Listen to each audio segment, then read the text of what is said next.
सोलापूरकर, उपस्थित बंधू आणि भगिनीनो, जय महाराष्ट्र। मी उद्धवजींचे मनापासून आभार मानते की ते वेळात वेळ काढून आज मी माझ्या म्हणणार नाही पण महाविकास आघाडीच्या उमेदवाराच्या प्रचारासाठी सोलापूरला आले। कधी वाटलं होतं का शिवसेना आणि काँग्रेस अशी एकत्रित येईल? पण आले, बदला घ्यायला आले। उद्धव साहेबांच्या स्वभावाचा ज्यांनी फायदा घेतला। मी जेव्हा उद्धव साहेब मुख्यमंत्री म्हणून विधानसभेत आले तो क्षण मी अनुभवला। आम्ही सोबत बसलो होतो आणि त्यांचं पहिलं भाषण मला आठवतं। काय बोलणार आहेत उद्धव साहेब? पहिल्यांदा विधानसभेत आले, पहिल्यांदा त्या विधिमंडळात आले, काय बोलणार आहेत? आणि अतिशय सोजस आणि निरागसपणाने ते भाषण त्या ठिकाणी उद्धव साहेबांनी दिलं। आपण म्हणतो हिंदू हृदय सम्राट त्यांचा पुत्र, आणि तिथे येऊन तुमच्या शिपाई सारखं त्यांनी त्या ठिकाणी भाषण दिलं। तेव्हाच आम्हाला वाटलं की महाराष्ट्राला अतिशय योग्य असं नेतृत्व मिळालं आहे आणि महाराष्ट्र अतिशय चांगल्या अशा हातात या ठिकाणी दिला आहे। अतिशय नम्रतेने त्यांनी ते भाषण म्हणाले आणि ते म्हणाले त्यांनी विधानसभेच्या समोर, आमच्या सगळ्यांच्या समोर, पूर्ण विधानसभेच्या समोर, विरोधकांच्या समोर नतमस्तक झाले आणि म्हणाले महाराष्ट्राला मी तुझ्या सेवेसाठी इथे आलोय। आणि त्याच स्वभावाचा फायदा भारतीय जनता पक्षाने घेतला। ज्या मुख्यमंत्र्यांनी कोविडमध्ये दिवस रात्र काम केलं आणि कोविड मधून या महाराष्ट्राला मुक्त केलं, त्याच बीजेपीने उद्धव साहेबांच्या स्वभावाचा फायदा घेतला। रात्रीत सगळे त्यांचे खेळ झाले, सगळं त्यांचं रात्रीतच होतं, तुम्हाला माहिती आहे। 50 खोके, ती शपथविधी विसरू नका, ती शपथविधी विसरू नका। आणि म्हणून आज महाविकास आघाडी, राष्ट्रवादी काँग्रेस, शरद पवार साहेब गट, शिवसेना उद्धव बाळासाहेब ठाकरे गट, काँग्रेस, आदरणीय आडम मास्तरांचा कम्युनिस्ट पक्ष, आम आदमी पार्टी, आम्ही सगळे एकत्रित आलोय शिंदे साहेब म्हणाल्याप्रमाणे लोकशाही वाचवण्यासाठी, गोरगरिबांसाठी, कामगारांसाठी, शेतकऱ्यांसाठी आणि माझ्या माय माऊली महिलांसाठी, दीन दलितांसाठी, अल्पसंख्याकांसाठी। कारण का भारतीय जनता पक्ष फक्त 2 लोकांचे मायबाप आहे, अदानी आणि अंबानी। तुमचा वापर केला, इथे उपस्थित प्रत्येक खऱ्या शिवसेनेचा वापर मागच्या 10 वर्ष करून सत्तेत आले आणि सत्तेचा वापर करून सत्तेची मजा घेतली। पण सोलापूरकरांना काय दिलं? 15 लाखाचं ते आमिष। आज 10 वर्षानंतर आपल्याला कळलं की ते एक खोटं होतं। खोटं बोलणं तर त्यांची परंपरा आहे, वरपासून खालपर्यंत। आज सकाळी पण बोलले, खोटं बोलून गेले। 15 लाखाच्या आमिषावर तुम्ही त्यांना बहुमत देऊन निवडून आणलं। तुम्ही त्या उमेदवाराला ओळखत पण नव्हता, कोरी पाटी होती, काम पण नव्हतं, अनुभव नव्हता, तरी किती मोठ्या मनाचे सगळे शिवसैनिक आणि सर्व सोलापूरकर की तुम्ही त्यांना निवडून आणलं 15 लाखाच्या त्या आमिषावर। 5 वर्ष झाले, 15 लाख काय मिळाले नाही। परत ज्यांना ओळखत नव्हता, ज्यांना अनुभव नव्हता, ज्यांनी काम नव्हतं केलं, परत तुम्ही त्यांना निवडून आणलं। किती मोठ्या मनाचे। पहिला गेला, दुसरा आला, दुसरा गेला, आता उपरा आला। किती खेळ खेळणार आमच्या सोलापूरकरांसोबत? किती खेळ खेळणार? किती वापर करणार तुम्ही आमच्या सोलापूरकरांचा?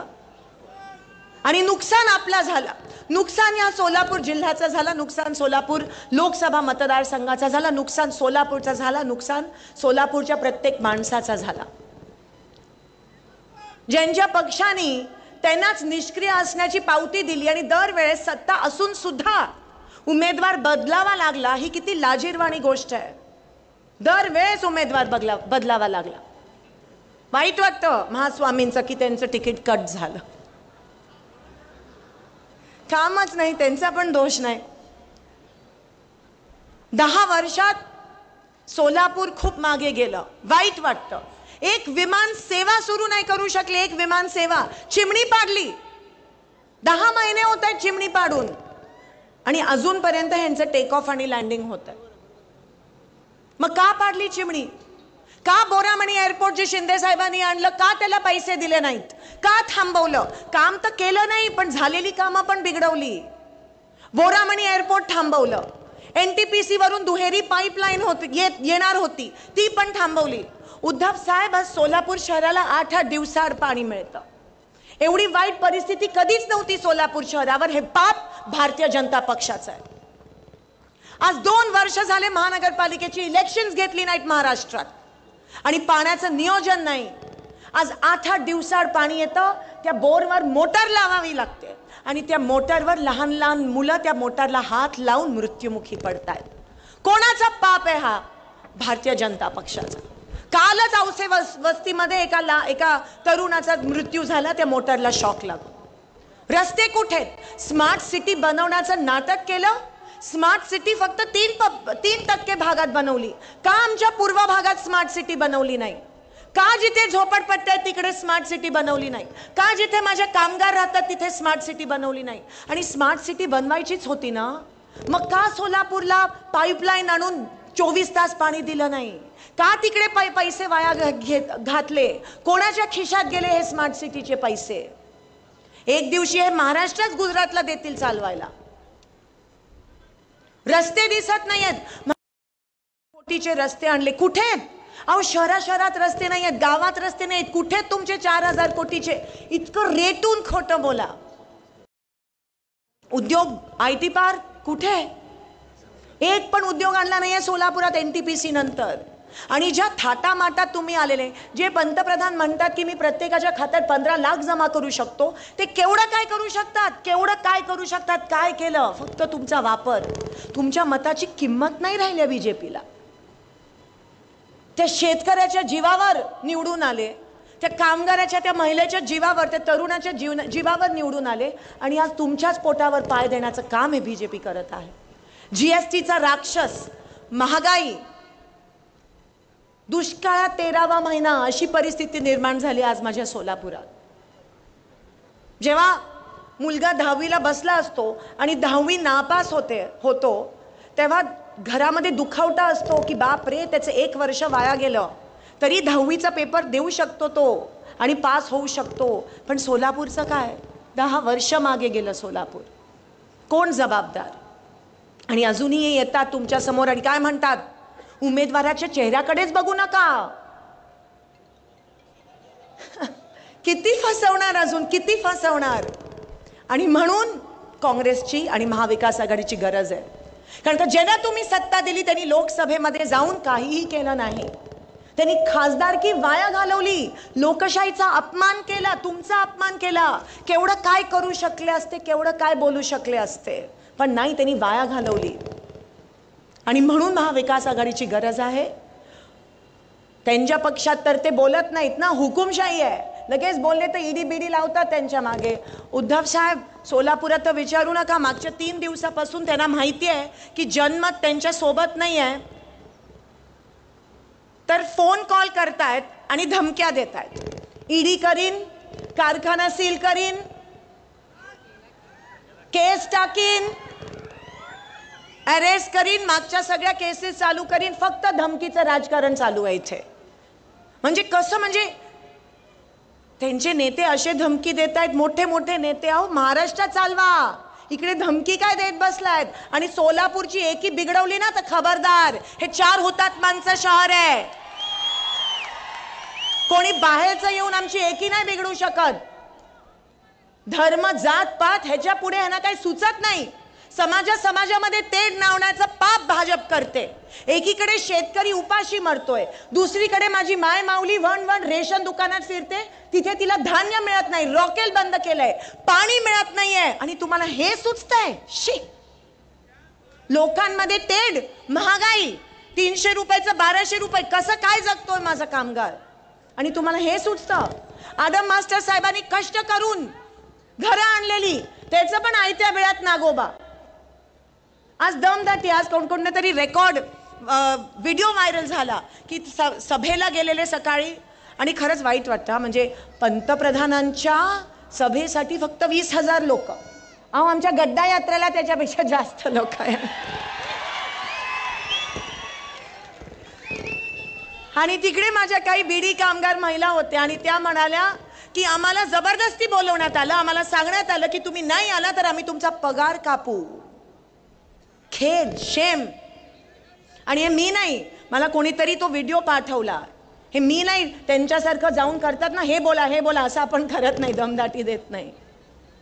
आणि म्हणून मला असं वाटतं की आता सोलापूरला पुढे नेऊन जाण्याची वेळ आली आहे.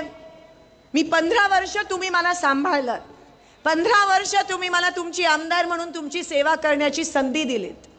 3 टर्म तुम्ही मला आमदार बनवले. ही सोपी गोष्ट नाही आहे ह्या शहर मध्यातून. कामामुळे तुम्ही मला आशीर्वाद दिला. आज तुमचं आणि माझं नातं हे आमदार आणि मतदाराचं नाही आहे, एका भावाचं आणि बहिणीचं नातं आहे, एका आईचं आणि एका लेकीचं नातं आहे. आणि हे नातं हे तोडू शकत नाही, हिम्मत पण करू नका. या लेकीला पुन्हा एकदा तुमची सेवा करण्याची संधी द्या. युद्ध आहे, मतदारसंघ खूप मोठा आहे, 500 गावं भेट करून मी आली आहे. 7 दिवस राहिले आहेत, रात्र वैराची आहे. आणि तुम्हाला माहिती आहे कसे येतात. गाफील नका राहू. 7 मेला आशीर्वाद स्वरूपात तुमचं मतदान या महाविकास आघाडीच्या तुमच्या ह्या बहिणीला करा. मी 1 नंबरवर आपलं त्या ठिकाणी बटन आहे आणि आशीर्वाद देऊन पुन्हा एकदा तुमची सेवा करण्याची संधी आणि अहोभाग्य मला द्या. एक वेळेस ही लढाई माझ्या सोबत लढा, पुढची सगळी लढाई मी सक्षमपणे तुमच्यासाठी एकटी लढायला तयार आहे. या सोलापूरच्या प्रतिज्ञा, प्रणितीच्या प्रतिज्ञा, पहिली प्रतिज्ञा सोलापूर जिल्हा दुष्काळ मुक्त करणारच. दुसरी प्रतिज्ञा सोलापूर खड्डे मुक्त करणारच. तिसरी सोलापुरात दुष्काळमुक्त म्हणजे पाणीच, सोलापुरात विमान सेवा सुरू करणारच, IT पार्क आणणारच आणि सोलापूर लोड शेडिंग मुक्त करणारच. या 5-6 माझ्या प्रतिज्ञा आहेत आणि मी वचन देते आज.